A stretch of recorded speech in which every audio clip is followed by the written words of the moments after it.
Stay free with me, Russell Brand. The things that I wanted to start with, given Elon Musk's recent takeover of Twitter, is whether he is a distinct and discrete category of a billionaire. How is he different? How is he the same?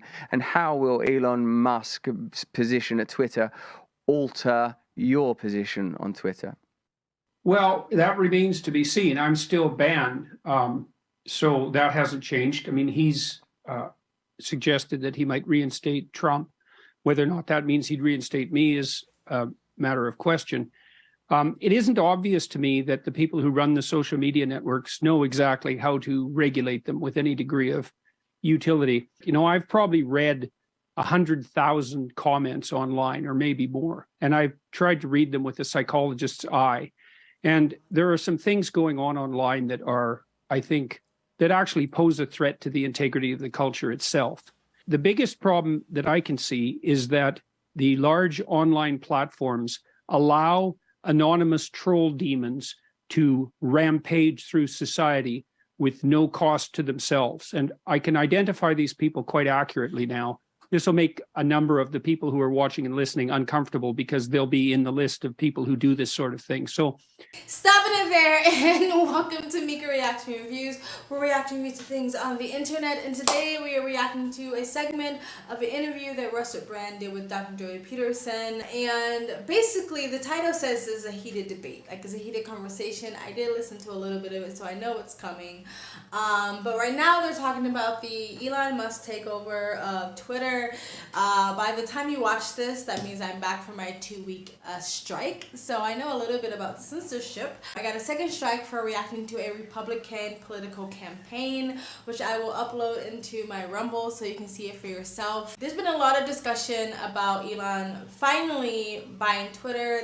The buyout has been finalized, and people being unsatisfied or unhappy by the pace of Elon's decision making when it comes to bringing people back on Twitter, from banning people on Twitter, and also other decisions that Elon Musk is making. Some people feel like nothing's going to change. Some people feel like he's just going to sort of, buy into the woke culture. I personally, at this moment, granted, this video is going to be a bit old by the time you see this, I personally feel like give it some time will tell. I feel like the freak out is a little bit like cringe. I feel like it's the same thing that happened when Joe Rogan went over to Spotify. And I get why people are mistrusting, because it feels like a lot of times people make promises, like politicians, and nothing happens. But I'm like it was like less than 24 hours and people were already screaming and throwing tantrums about why Alex Jones, Trump, or Jordan Peterson wasn't back or reinstated onto the platform. But again, this video will be a bit dated by the time you see this, so maybe they're on the platform or not.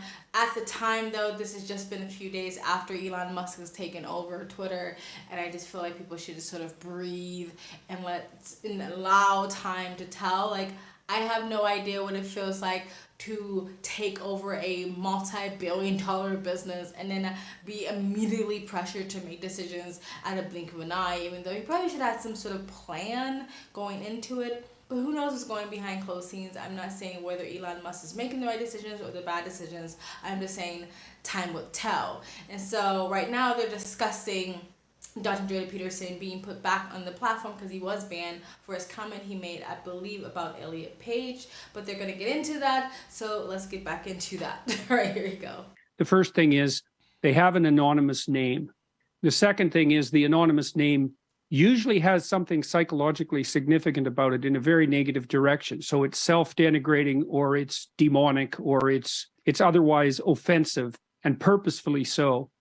And then the people who are utter cowards, likely to be narcissists and Machiavellians, resentful people sitting in their basement at home, dwelling on their misery and doing everything they can to spew toxicity out into the world. Alone in their bedrooms, they're just isolated people who aren't causing any trouble. But as soon as they multiply themselves millions of times using this incredible, powerful computer technology, they're not even human anymore. In my estimation, they're literally a demonic force. And I mean that in a technical sense, right? You and I aren't exactly you and I in this conversation because we're amplified hundreds of times or thousands of times or hundreds of thousands of times. And so we're not just human, we're we're androids in some sense operating in a virtual space.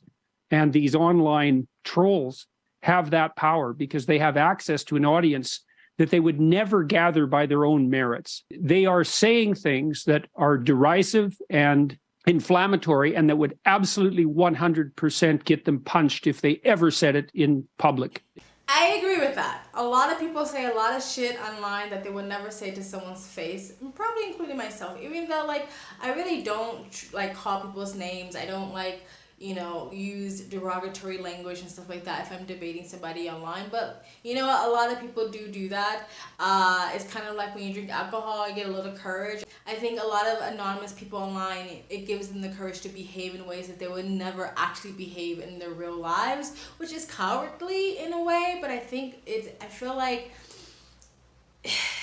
I think a lot of people are guilty of this. A lot of people are guilty of this, whether they want to admit it or not. Even if it's like the slightest thing, like, yeah, I kind of call this person ugly or told this person is stupid. You know, you would never say those same things to someone's face, right? But geez, like, Dr. Jordan Peterson have no love for these people whatsoever. You know, calling them demonic trolls and they're a demonic force and they're technically not human anymore. That's a lot. I think that's a little bit hyperbolic. I think that's a little exaggerated. But I understand what he's saying, that a lot of these people online have a way of affecting real life policies and causing real harm, and they don't have to take any accountability behind it because they're just anonymous or they're being protected by the narrative. So I get what he's saying, but it feels a little bit hyperbolic to me. But anyway, let's continue. Imagine that there's a hierarchy of unconstrained people, and there's a variety of people who are very unconstrained, but in normal social discourse would be able to keep themselves under control because of the controls that are there in normal social discourse. You lift those controls and they just go off. And so that's what we're seeing online. And that has to be stopped. I think the large tech companies should be required to put in know your customer laws. They should ban anonymous accounts, but in this way. Imagine that you have a section for comments where it's real human beings that are verified, and you have another section underneath that's for anonymous troll demons. And if you want to go visit their hell and see what their resentful minds are spewing into the public landscape, then you can. Otherwise, you stick to the real human beings.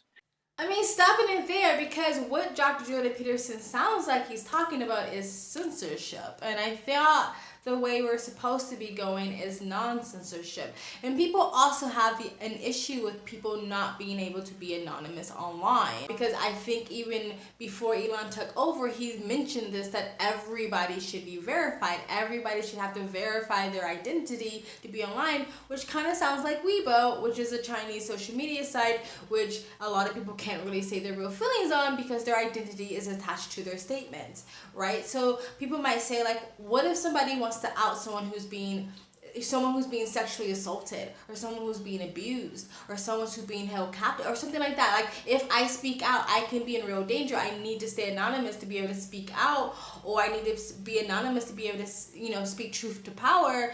Then you're taking that ability away. When you give people the ability to be anonymous, it can be used in a bad way. It can be used in a toxic, terrifying, degenerate way. But also, being anonymous can be helpful to people who cannot bear to risk their jobs or their livelihoods to say how they feel. So I'm not really sure about the whole, like, everybody has to be identified and you shouldn't be able to comment unless is attached to your identity or attached to who you are, where people can track you down and dox you and all these other things because they don't like what you had to say. So I'm not really sure about that. Like, I think if people want to be verified, then go for it, and then you can choose not to interact with people who are not verified or verified.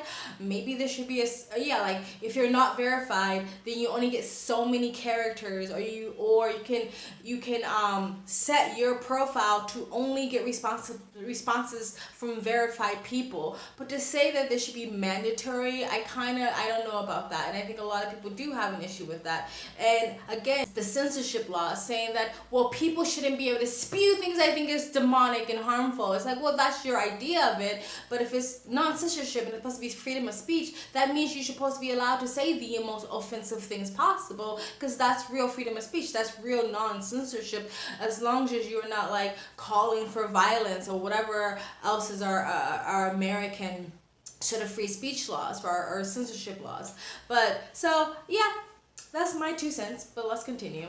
And I don't know if Musk and the other people who are running the big social media networks understand the pathology that's associated with this online commentary well enough to control it. So we'll see.